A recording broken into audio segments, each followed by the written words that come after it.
দেখি বন্ধুরা আপনার পার্টনারের এখনকার ফিলিংস আপনার জন্য কি বলতে চান আপনাকে। উনি বলতে চান যে আপনি উনার স্ট্রেংথ, আপনি উনার সাহস, আপনি উনাকে প্রোটেক্ট করেছেন। উনি এই মুহূর্তে আপনার জন্য খুব বেশি ফিলিংস রাখেন। আপনি উনার বেস্ট ফ্রেন্ড, আপনি উনার লাভার। আপনাকে উনি খুব সাহসী যোদ্ধা বলে ফিল করেন। অ্যান্ড আপনার কাছে উনি আসতে তো চান, বাট এখন সাহস হচ্ছে না। রিলেশনটা ঠিক করে নিতে চান উনি, রিলেশনটা আবার উনি আপনার সঙ্গে হাতে হাত মিলিয়ে এই রিলেশনটাকে ঠিকভাবে চালাতে চান। কারণ উনি জানেন আপনি যেভাবে এই রিলেশনের মধ্যে রিস্ক নিয়েছেন, অ্যাফোর্ড করেছেন, উনি তার 100%-এর মধ্যে 10%ও হয়তো দিতে পারেননি। তো এই মুহূর্তে উনি বলতে গেলে উনি এই মুহূর্তে নতুন বিগিনিং করতে তো চান, বাট কিছু ভয় আছে, ভয়ের কারণে উনি করতে পারছেন না। 3 অফ কাপ, দেখুন উনার মনের মধ্যে আপনার সঙ্গে ইউনিয়ন, আপনার সঙ্গে কমিটমেন্ট, আপনার সঙ্গে একটা হ্যাপি রিলেশনের মধ্যে দিয়ে উনি যেতে চান।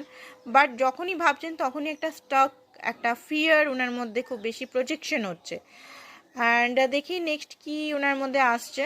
নেক্সট হচ্ছে উনি এই এখনকার যে একটা ব্লকেজ আপনাদের মধ্যে যদি ক্রিয়েট হয়ে গেছে, একটা এনার্জেটিক ব্লকেজ, যেখানে ভেদ করে আপনার কাছে আসতে ওনার সাহস হচ্ছে না, তো উনি চাইছেন ইউনিভার্সের কাছে, আর একটু প্রে করছেন ইউনিভার্সের কাছ থেকে উনি সাহায্য চাইছেন, যাতে ইউনিভার্স আপনাদের দুজনকে আবার মিলিয়ে দেয়, আবার আপনার সঙ্গে উনি কথা বলতে পারেন, ভালোভাবে কথা বলতে পারেন। মনের কথাগুলো উনি ভাবছেন কিভাবে আপনাকে বলা যায়, অনেক কিছু জিনিস প্ল্যান করছে আপনাকে গিয়ে বলবো, অনেক মনের কথা যেগুলো হয়তো উনি সাপ্রেস করেছেন। সবসময় উনি হয়তো নিজেকে আপনার কাছে দেখিয়েছেন যে উনি হয়তো আপনার জন্য কোনো ফিলিংসই রাখেন না, বাট ওনার মনে হচ্ছে যে এবারে যখনই যাব আমি সমস্ত ফিলিংস একদম বলে দেব। ওকে, অ্যান্ড দেখে নিই আপনার জন্য কিছু ডিভাইন গাইডেন্স কি বলছে, ডিভাইন কি বলতে চাইছে এই মুহূর্তে আপনাকে।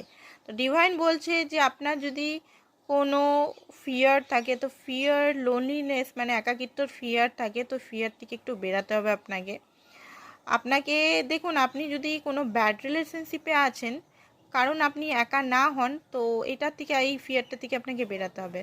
ঠিক আছে, যদি একাকিত্বর ভয়ে যদি আপনি সব কিছু সহ্য করছেন, আর টক্সিক বিহেভিয়ার বা টক্সিক কিছু, সেখান থেকে আপনাকে বেরিয়ে যেতে হবে। ঠিক আছে, তো এইটাই ছিল আজকের আপনাদের reading. Thank you so much.